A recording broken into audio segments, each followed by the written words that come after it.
KCR, Revanth Reddy. Who is the best CM for Telangana? Better CM అయితే కేసీఆర్ అని. కేసీఆర్ సాబ్ వస్తేనే బాగుంటుంది. 99% కేసీఆర్ బెటర్. ఈ ఈ ఈ మనిషి అనే ఇంత చేసిండు కానీ ఈ మనిషి అయితే ఏది లేదు. కేసీఆర్ ఇస్ ద బెస్ట్ అంతే. ఇప్పుడు రేవంత్ రెడ్డి చేస్తుండగా, రేవంత్ రెడ్డి మంచిగా చేస్తుండు. కేసీఆర్ మంచి పని చేసాడు. కేసీఆర్ కేసీఆరే బాగా చేసారు. మళ్ళీ ఎవరు వస్తే బాగుంటుంది సీఎంగా? ఆయననే వస్తే బాగుంటుంది.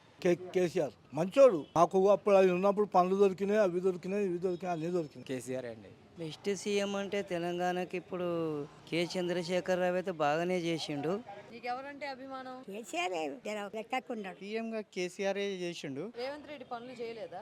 చేసిండొచ్చు, చేయలేదని అంటారే. చేసేంత మంది చేయలేదు రేవంత్. స్వయంగా ముఖ్యమంత్రి అయితే కాదు, వేరే దగ్గర ముఖ్యమంత్రి సీటు కొనుక్కొని ఉన్నాడు అంతే. అంత తప్ప ఏం లేదు. మరి చెప్తున్నా ఆయన స్వయంగా ముఖ్యమంత్రి కాలే, కొనుక్కున్నాడు సీటు. పైసవాలోడు ఆయన, నాటి నుంచి ఉన్నాడు. ఆయన ఇట్లా పనిచేసిందమ్మా. కేసీఆర్ అయితే బాగుంటుంది. కేసీఆర్, రేవంత్ రెడ్డి.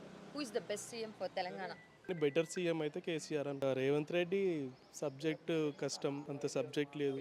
ఇట్లా రన్ చేయాలి గవర్నమెంట్ని నాలెడ్జ్ లేదు. కేసీఆర్ అయితే మంచిగా చేసి ఇప్పుడు మాట్లాడే సబ్జెక్ట్లో దేంట్లో అయినా ఫుల్ నాలెడ్జ్ లేకుండా మాట్లాడతాడని అనిపిస్తుంది ఇంటర్వ్యూస్లో. ఇప్పుడు ఏదైనా చూసుకుంటే రేషియోస్ అది ఇది కూడా కరెక్ట్గా మాట్లాడాడు. Public point of view, public మీద ముందు నిల్చున్నప్పుడు, నువ్వు యాజ్ ఎ సీఎం నిల్చున్నప్పుడు నీకు 100% నాలెడ్జ్ ఉండాలి దాని మీద. అట్లీస్ట్ బేసిక్ పబ్లిక్ ఉన్న నాలెడ్జ్ కూడా నీకు లేకపోతే నేను సీఎం అని ఎట్లా అంటారు? ఇప్పుడు వేరే స్టేట్ వాళ్ళు అరే ఆ సీఎం అంత నాలెడ్జ్ కూడా లేకుండా మాట్లాడుతున్నాడు అనుకుంటా. కేసీఆర్ కి నాలెడ్జ్ ఉందా? Yes, better. కేసీఆర్ అగ్రికల్చర్ మీద మంచి నాలెడ్జ్ ఉంది, డెవలప్మెంట్ మీద మంచి నాలెడ్జ్ ఉంది. రాష్ట్రాన్ని ఎట్లా ముందడి తీసుకు వాళ్ళు చేసి ఉండొచ్చు అప్పులు, అవి రాష్ట్రానికే పెట్టిండు. డెవలప్మెంట్ చూపించిండు. అప్పుడు మన చూసుకుంటే ప్రాపర్టీస్ కానీ మన రియల్ ఎస్టేట్ కానీ ఒక రేంజ్ లో ఉండే. ఇప్పుడు కొనడానికి ఎవరు ముందటికి వస్తలేరు, అమ్మనికి ముందటికి వచ్చిన ఎవరు కొంటారు. రియల్ ఎస్టేట్ చాలా పడి మెయిన్ మన స్టేట్ వైజ్ నడిచేది మొత్తం రియల్ ఎస్టేట్ మీదే కదా. రియల్ ఎస్టేట్ మంచిగా నడుస్తుంది అంటే మిగతా బిజినెస్ కూడా అన్ని నడుస్తాయి. అదే నడుస్తలే అన్నప్పుడు మిగతా బిజినెస్ లో మీరు చూడండి, బిజినెస్ చేసే వాళ్ళు అయితే ఏం చేయలేకపోతున్నారు. బిజినెస్ లో లేవని చెప్పి అప్పులు చేసుకుంటున్నారు. అది ఆ స్టేజ్ ఉంది.